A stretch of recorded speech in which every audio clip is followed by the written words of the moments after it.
Ōhanga Rearea, read by Flower Bradley, of Rangitane o Kaituna and the Wairau.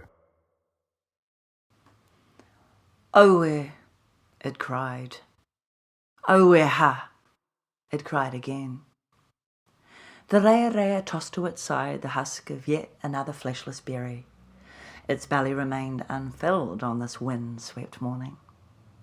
The rearea tilted its head and peered up at the swaying branches of the kahikatea and miro trees above it. The miro berries were green and hard and edible for the young bird, but the kahikatea.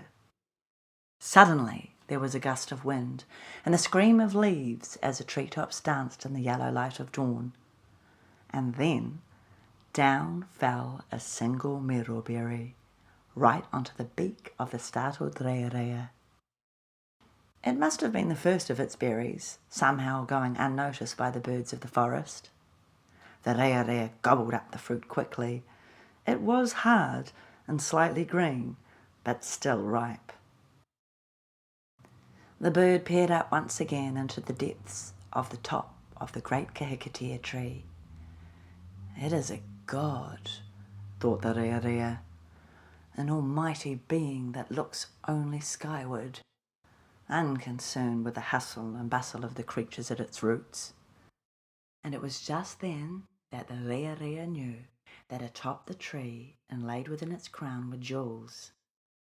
Somewhere up there, beyond sight, were its fruit.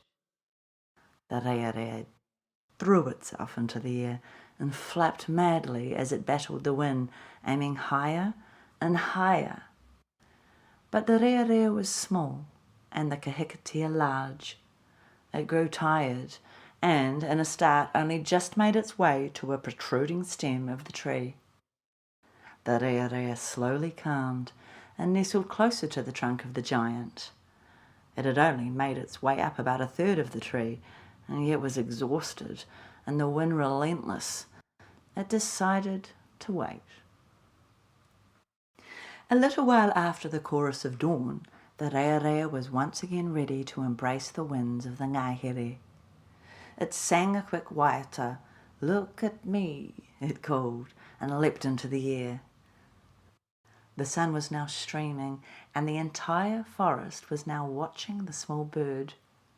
A crew of piuakawaka played around the foot of the kahikatea, throwing themselves at each other in laughter at the tiny bird attempting to climb such a great tree. And still the rearea flew. It was reaching the top and could almost taste the rich flesh of the kahikatea berries and see the clear blue sky above the tallest leaves of the canopy above. But then another gust of wind, stronger than the one before, suddenly tackled the tiny rearea, and it tumbled downward. Its wings folded in, and the bird seemed as flightless as the miro berry that fell upon its head earlier that morning. The piuakawaka below grew loud, excited by the sight above. "The rearea is falling!" Something unconscionable for a bird. The rearea's eyes were closed. It was sore, battered, and in a desperate plea it extended out a foot, hoping to find something, anything to hold to. There was nothing, only air, only space. But then the kahikatea seemed to move on its own accord, reaching towards the little bird with a soft set of leaves. The rearea's toes curled inward. The sun was then at its highest point in the sky. The piuakawaka, grown bored from waiting to spot the rearea, had moved on, squabbling over the slowest insects from the forest floor. And the rearea climbed. The winds had since died down, seemingly grown bored from the bush, and instead raced towards the salty waves and seabirds. The rearea had finally reached the tallest part of the kahikatea tree and sang in joy as it spotted a fresh crop of fat berries, sweetened and warmed by the midday sun.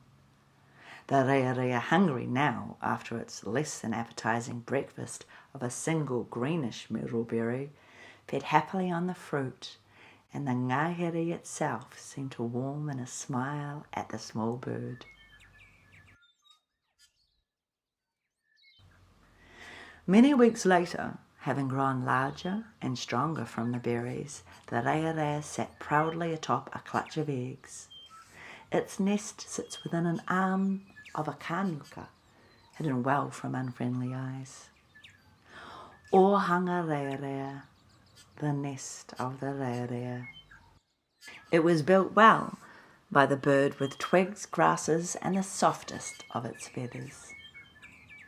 Its eggs are warm, strong, and protected by the body of the rearea and its mate. And one day they will hatch and its children will fly.